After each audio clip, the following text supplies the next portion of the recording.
السلام عليكم ورحمة الله تعالى وبركاته. مرحبا بكم في قناتي وقناتكم لبنى إيدال. كنتمنى إن شاء الله تكونوا بخير وعلى خير وتكونوا بصحة جيدة. مبروك عواشركم، الله يدخل عليكم رمضان بالصحة والسلامة وباش ما تمنيتوا يا ربي. اليوم جيت معاكم فيديو جديد ووصفة جديدة اللي هما البليغات ديال الزنجلان اللي محبوبين عند الجميع كمعسلة رمضانية بامتياز، سهله وسريعه في التحضير وكتجي مقرمشه ولذيذه بزاف. غير جربوها وغادي تنال الاعجاب ديالكم. وفضلا وليس امرا لا تنسوا الاشتراك في القناه باش يوصلكم كل جديد ان شاء الله. ودابا نخليكم مع المقادير وطريقه التحضير وفرجه ممتعه.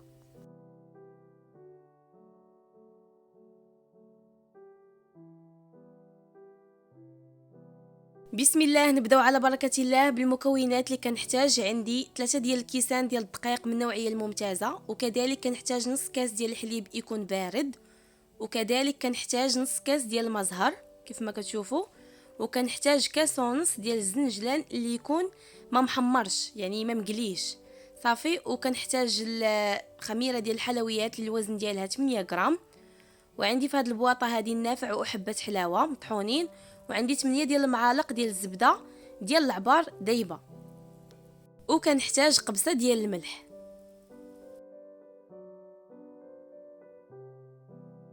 بسم الله، نبداو على بركه الله بالطريقه ديال التحضير. كيف ما كتشوفوا خديت معلقه صغيره ممتلئه ديال النافع، وكنضيف الزنجلان على الدقيق والخميره ديال الحلويات. صافي هنايا غادي نخلط هاد النواشف كيف ما كتشوفوا، الخميره ديال الحلويات مع الزنجلان والدقيق باش ينسجموا ليا مع بعضياتهم. من بعد غادي نضيف عليهم الزبده، وغادي نضيف عليهم الحليب والمزهر، هما اللي باش غادا نجمع في الاخير.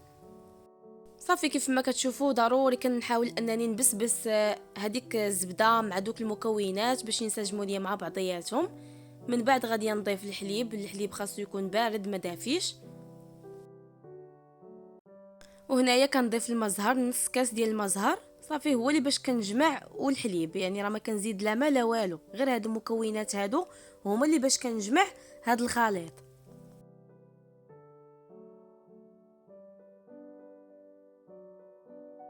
وهنا كيف ما كتشوفوا تجمعات لي العجين كتكون على هاد الشكل هذا.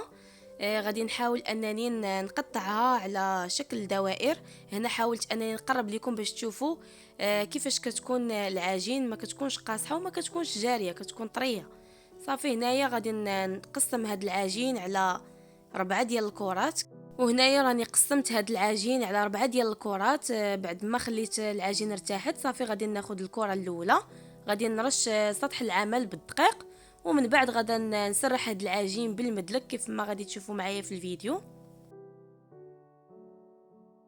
صافي كنسرحها على هاد الطريقه هذه. بالنسبه للعجين خاصها تكون رقيقه ما تكونش غليظه، حيت باقي غادا تنفخ لينا فاش غادي نكونوا كنقليو هاد البليغات هادو.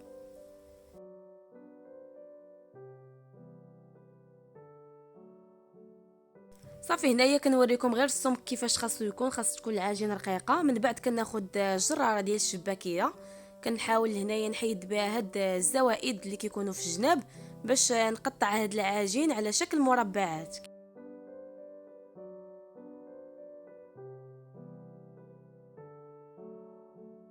صافي هنايا كندير هاد الاشرطه هادو اللي كيكونوا متساويين كيف ما كتشوفوا معايا.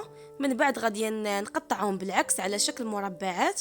صافي من بعد غنبدا نشكل فيهم البليغات.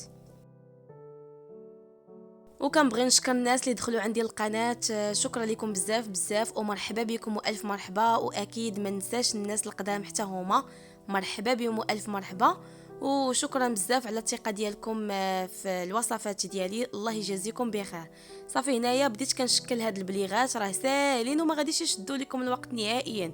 يعني راه ماشي بحال الشباكيه ضروري خاصكم تبداو تاخذوا الجراره وتبداو. هادو راه ساهلين، هاد البليغات هادو ممكن توجدوهم في بلاصه الشباكيه حتى هما راه كيجيو زوينين. صافي هنايا كيف ما كتشوفوا كناخذ المربع ديال العجين وكنحاول هنا نقادو بايديا. من بعد نسدو من الوسط على شكل بليغه. الطريقه راه سهله وواضحه في الفيديو.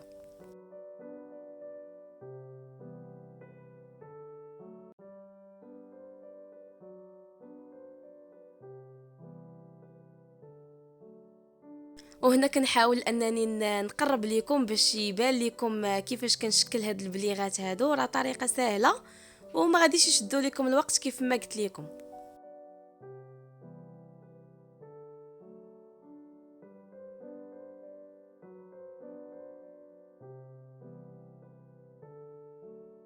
وهنايا بعد ما ساليت التشكال ديال هاد البليغات هادو كيف ما كتشوفوا، صافي خرجت لي ديك العجين، هاد الكميه هادي ديال البليغات. من بعد في هاد المرحله راني دايره الزيت باش تسخن باش نقلي هاد البليغات هادو. داكشي علاش قلت لكم الجنجلان خاصو ما يكونش مقلي، حيت مازال غادي نقليو هاد البليغات هادو.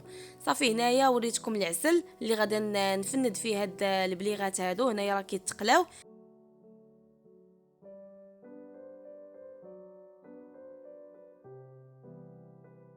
وهنايا كيف ما كتشوفوا بعد ما تقلاو كياخذوا غير هاد اللوين هذا يكون مذهب، حيت مازال غادي نفندوهم في العسل.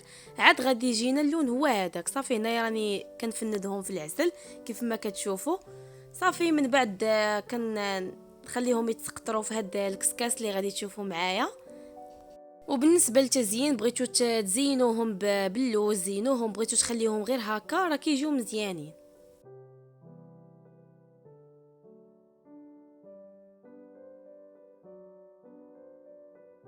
وكيكون هذا هو الشكل النهائي ديال هاد البليغات هادو اللي الصراحه كيجيو غزالين وكيجيو راقيين في المنظر ديالهم. وكنتمنى ان شاء الله تجربوهم وتقولوا لي في التعاليق كيفاش جاوكم. وشكرا لكم بزاف بزاف على التتبع ديالكم في الفيديو. الله يجازيكم بخير. ودابا نخليكم نتلاقاو فيديو جاي ان شاء الله.